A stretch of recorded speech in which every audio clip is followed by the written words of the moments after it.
ও নবী, চিন্তা করবেন না, কষ্টের পরেই আছে সুখ, দুঃখের পরেই আছে আনন্দ, ঠিক কিনা?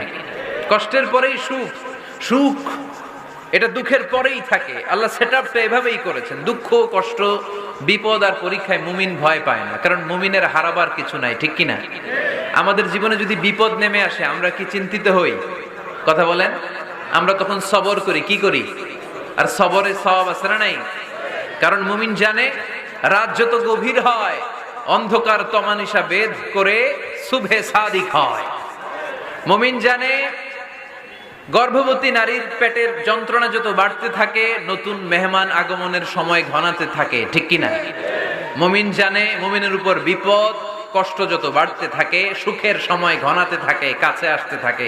চিল্লায় বলেন ঠিক কিনা? এজন্য আল্লাহ বললেন, ফা ইন্না মাআল উসরি ইউসরান, ইন্না মাআল উসরি